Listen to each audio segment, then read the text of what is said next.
Yahoo minasan, welcome back again with Mr. K di sini. I'm sorry 2 hari gak ada konten. Ya gara-gara Shonen Jump delay sehari sih. Jadi Manga Plus pun juga delay dah One Piece chapter 987-nya. So imbasnya diriku ini ya gak bisa berpikir hal lain karena menanti manganya rilis. Untung ya sekarang pukul berapa ini ya? Jam 12 malam Mr. K baca manganya udah rilis kan? Jadi, without ngenteni long again, mari kita simak konten paling cepat sejagat Namek ini. Cukup bercandanya, yuk let's go mawan ke konten. BTW, kali ini gak ada cover story Lola dan Chiffon Family lagi karena diganti dengan color sprite SHP Crew yang cukup komplit lah, dengan Jinbe tentunya. Mereka berpakaian santai, seperti menikmati keseruan yang membuat mereka sangat senang. Apakah mungkin kebahagiaan mereka ini adalah sebuah clue bahwa kemenangan Perang Wano akan menjadi sebuah hal yang sangat epic? I don't know. Yang jelas sih bagi Mr. K pribadi, bagian dari color sprite yang paling menarik kali ini adalah adanya 4 asu berbeda warna. Ada asu kecil warna ungu di samping Zoro, asu kecil warna merah di samping Sanji, asu biru laut di depan Luffy, dan asu kuning yang sedang diduduki oleh Luffy. Bagi fans yang baru ngikutin One Piece mungkin hanya menganggap sekedar hiburan saja color sprite ini. Tapi kalau fans bangkotan yang ngefans sama serial ini udah lama, arti 4 asu di color sprite ini seperti foreshadow yang memberi sedikit clue. Yaitu anjing yang ada di color sprite adalah anjing yang seringnya biasa dilatih di kepolisian, militer, atau kalau di rumah biasa dijadiin anjing penjaga. Jadi mengarahnya kalau di One Piece anjing ini ibarat kata adalah angkatan laut yang harus selalu patuh pada Gorosei. Jadi urutannya kan jadi begini kan? Anjing merah itu Sakazuki, anjing ungu itu Iso, anjing kuning Borsalino, dan anjing biru laut Kuzan. Warna anjingnya juga klop dengan karakteristik mereka kan. Terus kenapa 4 anjing ini nongol bersama dengan SHP Crew? Ngapain ya kira-kira? Jawabannya silahkan diimajinasikan sendiri. Chapter 987 berjudul Vassal of Glory. Pakai bahasa Inggris biar keren aja. Kalau kurubah Indonesia kurang sinkron maknanya. Karena dari judul Vassal of Glory di chapter ini ya udah membuat rasa penasaran mau seperti apa sih Oda Sensei merangkai cerita. Kisah kali ini dimulai dengan melanjutkan apa yang terjadi di chapter sebelumnya ketika para Akazaya menyerang Kaido dengan diiringi kata Shinachi. Saat itu pula Kaido langsung teringat momen ketika dirinya dalam wujud Shenlong dilukai Kozuki Oden 20 tahun yang lalu. Dan si Kaido juga mengingat ucapan Kozuki Oden sebelum meninggal dunia ya, kalau Kaido jangan sampai melakukan kesalahan dengan meremehkan samurai Kozuki.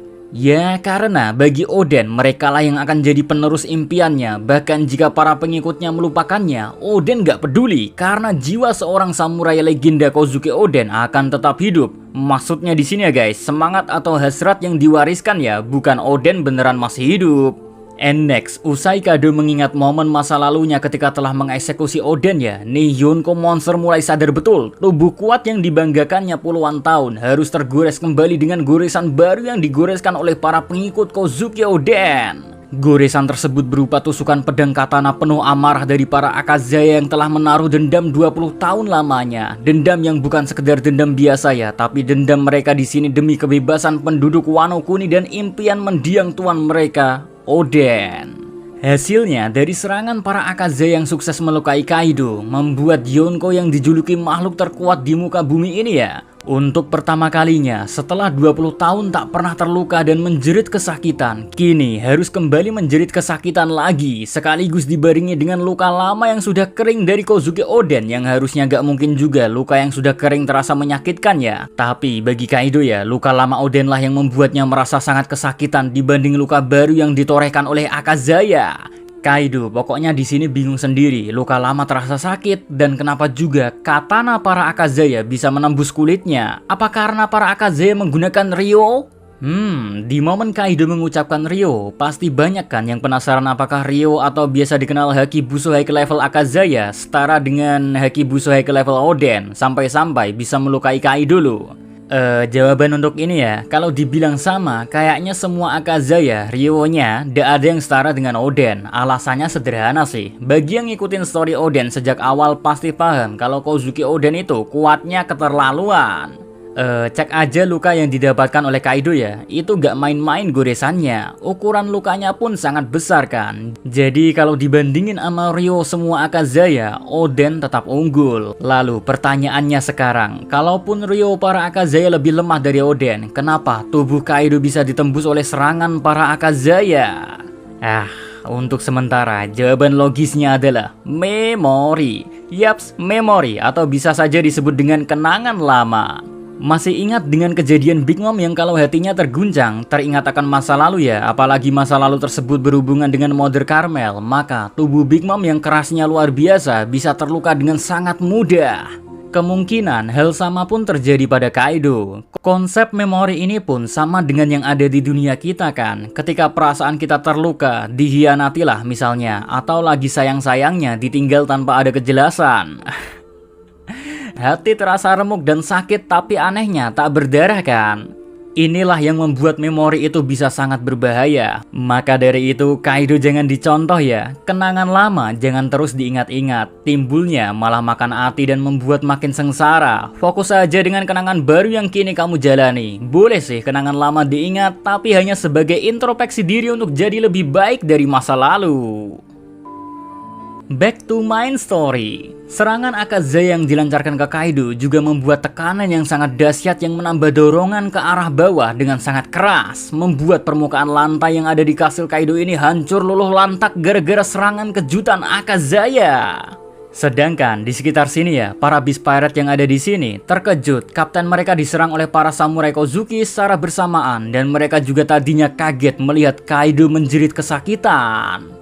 So, mau gak mau melihat sang kapten dikeroyok seperti itu, Beast Pirate ingin membantu Kaido. Mereka pun memanfaatkan kejadian jatuhnya Kaido dan Akazaya ke lantai secara bersamaan untuk mengepung Akazaya. Yang menurut mereka ya, Akazaya terlalu berani datang hanya 9 orang saja untuk menentang Kaido dan Beast Pirate yang punya ribuan anggota. Tapi, sayang ya, harapan anak buah Kaido untuk membantu kaptennya langsung lenyap ketika kakek Hyoguro melepaskan penyamarannya bersama semua samurai Wano Kuni dan Yakuza yang selama ini menyamar menjadi bagian dari Beast Pirates. Kakek Hyoguro di sini dengan mantap tak akan membiarkan siapapun mengganggu pertarungan Akazaya melawan Kaido. Wow, makin heboh dan rame aja ya. Big Mom saja sampai bahagia di sini. Kebahagiaannya murni karena ingin melihat Kaido udah mati atau belum. Ada dasar emak-emak seksi ya kalau bicara sampai naik dewe. Next, pindah posisi sebentar ya ke arah Yamato dan Luffy yang juga ada di dekat sini. Yamato ingin sekali membantu para Akazaya mengalahkan ayahnya, sedangkan Luffy di sini ya hanya mengikuti kemauan Yamato sambil si Bakasencho senyum bahagia karena bangga kalau Akazaya adalah samurai yang kuat-kuat. Ya intinya dua orang sableng ini ingin segera ikut battle bersama para Akazaya. Cuman sesaat mau sampai nyamperin Kaido, malah ada gangguan dari ulti yang menghadang Yamato. Sekaligus ulti akan membalas apa yang telah Yamato lakukan padanya. Bagi ulti, alasan apapun yang akan diungkapkan Yamato, dia tetap akan memberi anak dari kaptennya ini pelajaran berharga. But seperti yang kita tahu sendiri, Yamato di sini gak peduli akan ucapan ulti. Malah di sini dia mengungkapkan pada semua Beast Pirate yang berada di sekitar sini kalau Yamato sudah gak berada di pihak Kaido lagi. Alias sudah gak peduli lagi dengan Beast Pirates. Kini Yamato akan menjadi Kozuki Oden hingga akhir hayatnya datang. Maksudnya di sini ya guys, Yamato akan meneruskan harapan Oden walau nyawanya jadi taruhannya sendiri. Bahkan saat Yamato dimintai oleh para kroco-kroco Beast Pirates untuk membantu Kaido, Yamato memberi jawaban, biarlah ayahnya mati saja. Wow, gila ya the next Kozuki Oden ini. Oh iya, di momen ini pula kita mendapati Big Mom yang perhatiannya teralihkan. Awalnya senang melihat Kaido diajar oleh samurai, tapi setelah melihat Luffy, emak-emak seksi ini langsung berlari menghampiri Luffy. Nih emak-emak kangen berat sama Luffy. Cuma Luffy-nya sombong banget gak ingin bertemu dengan Big Mom karena si Bakasencho lagi sibuk katanya. Sok atuh jual mahal, but Big Mom gak peduli mau Luffy sibuk atau enggak, karena Big Mom yang udah jauh-jauh dari Whole Cake Island menuju Wano, tujuannya semata-mata hanya ingin membunuh Luffy. Menariknya di sini ya, saat Big Mom bilang ingin membunuh Luffy, ekspresi Bakasencho bukannya takut tapi seperti jengkel saja. Nice job Bakasencho. BTW, perhatian Big Mom kan teralihkan ya. Kini Carrot dan Nami jadi bisa nyaman dan aman kalau ingin berusaha bebas dari para homies. And benar aja dah, Nami dan Carrot mengandalkan kemampuannya masing-masing sukses bebas dari cengkraman homies. Nami dengan klimataknya mengeluarkan petir dan Carrot dengan kekuatannya mengeluarkan cakar listrik. Ya, yang penting dua hot lady beda ras ini sukses kabur lah. And now, kita balik lagi ke momen semua Akaza yang sedang melawan Kaido. Di sini jelas kelihatan Kaido beneran terluka oleh serangan para Akazaya. Cuma semua luka ini tak membuat Kaido merasa akan mengalami kekalahan. Malah kini Kaido sadar betul semua hal yang telah terjadi mulai dari Panghazard sampai Dressrosa, yang dimana rencana-rencana Kaido satu persatu digagalkan oleh Luffy. Ternyata gak cuman Luffy dan kelompoknya saja yang membuat kekacauan. Tapi ada Akaza yang menemani SHP. Kaido tak menyangka saja bayang-bayang yang ditakutkan oleh Orochi selama 20 tahun lamanya, yang selama ini bagi semua orang di sekitar Orochi hanyalah halusinasi, ternyata adalah kenyataan. Kini mimpi buruk yang selalu digaungkan Orochi berdiri tegap gagah berani di hadapannya, bertahan hidup selama 20 tahun, bahkan ada yang melintasi waktu juga. Dan kini mereka para samurai sukses merekrut banyak pasukan untuk melawan bajak laut yang didirikannya. Dia, Kaido, mengapresiasi semua hal yang telah dilakukan Akazaya. Tapi menariknya guys, Kaido juga tersenyum sinis sambil bilang hal yang menurutnya bisa membuat mental Akazaya down. Nih Yonko, poinnya bilang sama Akazaya, walau semua Akazaya berhasil sampai di Onigashima dan sukses menyerangnya dibantu oleh bajak laut topi jerami, tetap saja nantinya bajak laut topi jerami akan meninggalkan para Akazaya ketika bajak laut topi jerami tahu kalau semua Akazaya bakalan kalah. Itu karena sudah sifat alami bajak laut untuk berkhianat. Lagian juga Luffy telah pernah dikalahkan oleh Kaido. Jadi di sini walaupun Akazaya berusaha sekeras apapun, Kaido tetap merasa yakin kemenangannya tak terelakkan sama sekali. Tapi apa yang Kaido ucapkan ternyata gak digubris sama sekali oleh semua Akazaya. Malah Kinemon di sini dengan lantang tanpa ada keraguan maupun ketakutan berteriak kepada Kaido, Luffy tidaklah sama seperti kau Kaido. Dia kelak dan pasti akan berdiri di puncak lautan. Jika kami semua mati, Luffy akan tetap meneruskan harapan kami. Pegang ucapanku Kaido, Fajar akan datang ke Wano. Itu adalah sebuah janji yang telah kubuat dengan tuanku Kozuki Oden. Usai Kinemon mengucapkan kata-kata yang penuh kepercayaan luar biasa pada All Baka Sencho, adegan pun dipindah oleh Oda Sensei ke posisi Luffy yang sedang ngobrol dengan Big Mom. Di sini Big Mom penasaran kenapa Luffy datang ke Wano. Apakah emang beneran Luffy kesini untuk ngalahin Kaido? Kalau emang iya, bagi Big Mom ya, nih bocah bajak laut sedang ngelawak. Luffy pun menjawab rasa penasaran Big Mom kalau dia datang ke sini ya bukan untuk ngalahin Kaido. Semua orang yang ada di pihak aliansi, baik itu Yamato, kakek Hyogoro, samurai, dan para Yakuza, kaget bukan main. Luffy ke Wano ternyata nggak ngalahin Kaido. Bingung dan heboh dah semua aliansi. Tapi kehebohan itu hanya terjadi sesaat saja, karena setelah ucapan Luffy yang bilang tidak pada Big Mom, Luffy berucap seperti ini. Mari kita simak. Tidak, bukan itu. Kaido, kau dan seluruh anggota kalian dan Orochi dan para pengikutnya. Aku datang ke sini untuk menghajar kalian semua. Jadi ini adalah perang habis-habisan. Seketika, Big Mom beserta semua Beast Pirate yang mendengar ucapan Luffy tertawa terbahak-bahak. Bagi mereka, salah satu dari generasi terburuk ini membuat candaan yang menyenangkan. Datang hanya ratusan orang saja, nekat mau menghajar aliansi Big Mom dan Kaido. Queen di sini juga tertawa terbahak-bahak guys, tapi tawa Queen dan semua Beast Pirate lenyap seketika ketika ada laporan ribuan samurai masuk dari depan kastil Kaido yang ada di Onigashima. Ada Lau, Eustace Kid, dan Zoro juga yang kelihatan sukses menghandle situasi juga. Bahkan parahnya, Marco ditemani Perospero juga sedang menuju ke kastil Kaido. Aneh tapi nyata, kesepakatan apa yang sebenarnya Marco dealkan dengan Perospero ya? Anyway, karena Queen menerima laporan yang sangat gawat ini, maka dia pun langsung menghubungi semua pasukan yang ada di Onigashima untuk mengakhiri pesta karena waktunya perang telah dimulai. And now, sekarang balik lagi ke posisi Kaido. Yonko monster ini juga telah mendengar ucapan Luffy yang akan mengalahkannya. Kaido pun menerima tantangan Luffy sambil berubah ke mode naga Shenlongnya. Kaido akan menunjukkan betapa kuatnya Beast Pirate.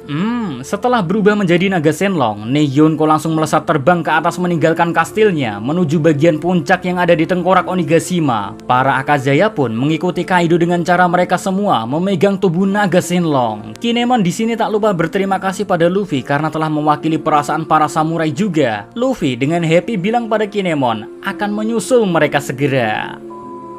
Next, kini posisi naga Shenlong Kaido sudah berada di atas tengkorak Onigashima. Menurut Kaido, tempat ini sangat cocok untuk bertarung karena sangat luas dan tak ada halangan apapun. Bahkan suasananya sama dengan perang 20 tahun yang lalu. Cuma bedanya tak ada Oden kali ini yang akan membantu para Akazaya. Senyum meremehkan Kaido terlihat jelas di sini, guys. Tapi it's okay, karena para Akazaya tak bergeming sama sekali ataupun ketakutan melawan naga Shenlong Kaido yang ukurannya keterlaluan. Lewat ucapan Nekomamushi yang membalas ucapan Kaido ya, kalau ada satu hal lagi yang berbeda dari perang 20 tahun yang lalu dibanding sekarang ini Kaido, kita punya feeling kau tak akan bertarung dalam wujud nagamu di dalam kastilmu. Jadi aku dan Inuarashi membawa para kesatria dari kerajaanku. Di sini guys, Kaido kaget melihat banyak sekali suku Ming sudah standby. Dan Nekomamushi pun melanjutkan, saljunya sangat berkilauan, layaknya kelopak bunga. Sebuah malam yang sempurna untuk melihat full moon. It's so long time baby, not only 1 or 2 or 3, tapi semua suku Ming yang ada di Wano is ready to rock and roll. Let's go baby. Kapan lagi bisa lihat Kaido dikeroyok habis-habisan oleh 9 Akazaya ditemani puluhan atau bisa jadi ratusan sulong. Sayang, chapter 988 baru rilis 23 Agustus nanti ya. Ya sabar aja lah. So, see you again next time. Adios di Caramelos. Stay safe everyone. Salam anime.